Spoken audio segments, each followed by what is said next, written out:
सोनपुर नाम के गांव में गरीब नर्मदा अपने बेटे सोहन के साथ रहा करती थी। सोहन की पढ़ाई चालू थी, इसीलिए घर खर्च चलाने के लिए वो एक दर्जी की दुकान पर सिलाई कढ़ाई का काम करती।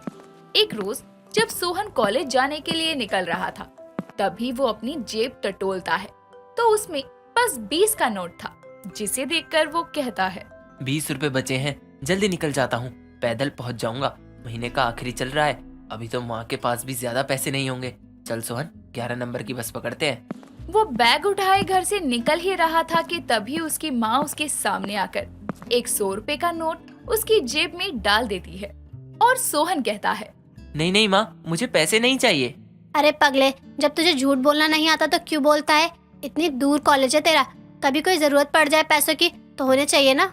लेकिन माँ, घर में पैसों की वैसे ही तंगी है और फिर मेरे ऊपर ये फालतू खर्चा ठीक नहीं। फालतू कहाँ, अरे मैं तो तेरी जरूरी चीजों पर भी खर्चा नहीं कर पाती हूँ। चल अब जल्दी निकल, वरना देर हो जाएगी। ठीक है माँ, शाम को मिलता हूँ, अपना ध्यान रखना। इतना कहकर सोहन घर से निकल जाता है और कुछ ही देर बाद घर में ताला लगाकर नर्मदा भी दर्जी की दुकान पर जाने के लिए निकलती है। रास्ते में उसकी पड़ोसन दमयंती हाथ में पर्ची लिए कहीं जा रही थी। तभी नर्मदा उसे टोकते हुए कहती है, क्या हुआ दमयंती बहन, इतना उदास चेहरा लिए कहाँ जा रही हो? क्या बताऊं नर्मदा बहन, बिट्टू के पापा का बुखार इतना बढ़ गया कि अस्पताल में भर्ती कराना पड़ गया। तो बस डॉक्टर ने जो दवाई लिख कर दी है वही लेने जा रही हूँ। सिर्फ बुखार के चलते अस्पताल में भर्ती कर लिया? हाँ, डॉक्टर कह रहे थे कुछ टाफड की बीमारी है। अच्छा, मैं चलती हूँ, दुकान पर काफी भीड़ होगी। हाँ हाँ जा, और ध्यान रखना। हाँ, तू भी। आजकल मौसम बहुत बदल रहा है, इसमें बुखार बहुत जल्दी होता है लोगों को। दमयंती अपने रास्ते चली जाती है। शाम को जब सोहन बस पकड़ने के लिए अपनी दोस्त परिणीति के साथ बस स्टैंड पर खड़ा था, तभी अचानक जोरदार बारिश होती है। तो परिणीति कहती है, ओहो, सितंबर में ये सावन कहाँ से आ गया? सोहन, तेरे पास छाता है क्या? हाँ है तो, पर एक ही है और मुझे भी घर पहुँचना है। तुझसे तो पूछना ही बेकार है, तभी तेरे से लड़कियां नहीं पटती। हाँ तो पटानी किसको है? यार देना छाता, तुझे तो वैसे भी बस में जाना है। देना पागल, कल लौटा दूंगी। ठीक है ना, रो क्यों रही है? ये ले, मेरी भी बस आ गई। तभी सोहन उसे छाता पकड़ा देता है और खुद बस में चढ़ जाता है। कुछ देर बाद वो अपने घर के बस स्टैंड पर उतरता है, लेकिन तभी भी बारिश नहीं रुकती। तो वो तेज बारिश में भागते हुए घर आता है। घर पहुंचते ही वो पूरा भीग चुका था और घर पर ताला लगा था, इसीलिए वो घर के बाहर ही भीगते हुए इंतजार करता है। कुछ देर में नर्मदा बारिश बंद होने पर घर आती है, तो सोहन को बारिश में बाहर खड़े कपकपाता देखकर वो जल्दी से ताला खोलती है और उसे तौलिया लाकर देती है। तेरे पास छाता था तो फिर तू कैसे भीग गया? वो एक दोस्त को जरूरत थी, इसलिए उसे दे दिया। सोहन, जा जाकर कपड़े बदल ले, मैं खाना बनाती हूँ। ये बेमौसम बारिश भी बड़ी खराब होती है। अच्छी। वो बोल ही रही थी कि तभी सोहन जोर से अच्छी। छींक मारता है। समय बीतता है, सोहन का कॉलेज पूरा हो जाता है और उसकी नौकरी एक कंपनी में लगती है। इस खुशी में नर्मदा मिठाई की दुकान पर मिठाई लेकर आती है और दोनों माँ बेटे एक दूसरे को लड्डू खिलाते हैं।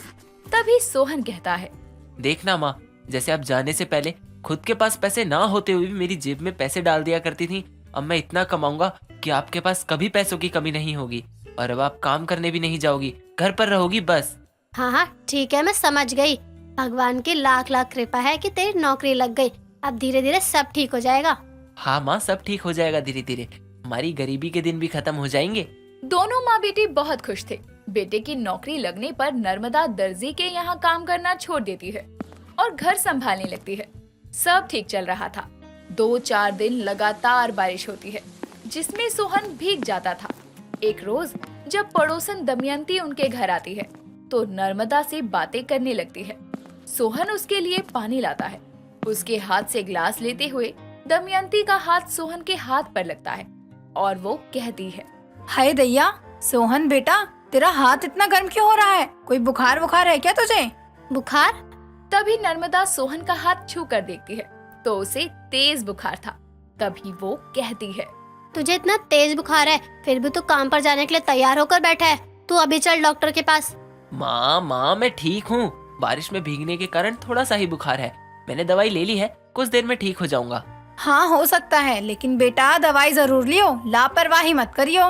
हाँ हाँ आंटी, अच्छा मैं चलता हूँ। साधारण बुखार समझकर सोहन काम पर निकल जाता है, लेकिन पूरे दिन नर्मदा उसकी चिंता में थी।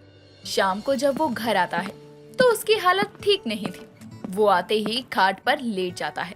नर्मदा फिर से उसका माथा छूकर देखती है और उसे बुखार था और वो ठंडे पानी की पट्टियां उस पर रखना शुरू करती है। कहा था मैंने काम पर मत जा, लेकिन मेरी एक नहीं सुनी नालायक ने। अब देखो कैसे बुखार से तड़प रहा है। और बुखार उसका उतरने के लिए एक काढ़ा तैयार करती है और उसे पिलाने लगती है। उसकी देखभाल करते हुए वो खाना खाना तक भूल जाती है। ऐसे ही आधी रात बीत जाती है, लेकिन सोहन की हालत ठीक नहीं होती। सुबह होते ही उसे रिक्शे में बैठाकर वो हॉस्पिटल लेकर जाती है, जहां डॉक्टर उसकी हालत देखकर उसे एडमिट करके ब्लड टेस्ट करते हैं और बताते हैं कि सोहन को टाइफाइड हुआ है, जिसके कारण वो ठीक होने तक अस्पताल में ही रुकेगा। टाइफाइड की बात सुनकर नर्मदा घबरा जाती है। तभी डॉक्टर उसे समझाते हुए कहता है, देखिए परेशान ना हो, आपका बेटा ठीक हो जाएगा, लेकिन थोड़ा समय लगेगा। जरूरत है इनके खान पान पर ध्यान देने की। बाकी इलाज तो अस्पताल में चल ही रहा है। डॉक्टर साहब, मैं बहुत गरीब हूँ। मेरे बेटे की अभी कुछ दिन पहले ही नौकरी लगी थी कि अभी ये टाइफाइड हो गया। आप बस कैसे भी मेरे बच्चे को स्वस्थ कर दीजिए। मैं समझ सकता हूँ, और बीमारी अमीरी गरीबी देखकर नहीं होती, इसीलिए आप हिम्मत मत हारिए। आपका बेटा जवान है, वो जल्दी ठीक हो जाएगा। फिलहाल आप ही अस्पताल का बिल भर दीजिए। नर्मदा अपने आंसू पोंछती है और घर जाकर जितने भी जमा किए हुए पैसे थे उन्हें लेकर अस्पताल का बिल भरती है। साथ ही उसकी दवाइयाँ भी खरीदती है और बाकी के खर्चों के लिए वो जहाँ काम किया करती थी वहाँ के दर्जी से कुछ पैसे उधार लेती है। अस्पताल में सोहन से मिलने के लिए उसकी कॉलेज की दोस्त परिणीति भी आती है। तू अपनी सेहत के साथ लापरवाही करेगा, मैंने नहीं सोचा था। यार अब बीमार हो गया तो हो गया, मुझसे ज्यादा तो मेरी माँ परेशान है। पता नहीं मेरे इलाज का खर्चा कैसे उठा रही होंगी वो। यहाँ परिणीति सोहन से बातें कर रही थी तो अस्पताल के बाहर नारियल पानी वाले को देखकर नर्मदा रुक कर कहती है, सोहन के लिए नारियल पानी ले लेती हूँ, सेहत के लिए जरूरी है। बहन, ये नारियल पानी कितने का दिया? 70 रुपए का। बोलो कितना दूं? 70 का? इतना महंगा? कोई नहीं नर्मदा, अपनी गरीबी नहीं, अभी तो अपने बेटे के बारे में सोच। बस एक दे देना। तभी वो नारियल पानी लेकर अंदर आती है और अपनी माँ की चिंता से हुई हालत को देखकर बीमार रोहन को बिल्कुल अच्छा नहीं लगता। समय बीतता है और करीब एक हफ्ते तक अस्पताल में रहने के बाद सोहन की सेहत सुधरती है और वो टाइफाइड से उभर पाता है, लेकिन अब भी उसका शरीर कमजोर था। दोनों माँ बेटे घर आते हैं। मुझे टाइफाइड होने से आपको कर्जा लेना पड़ा होगा ना?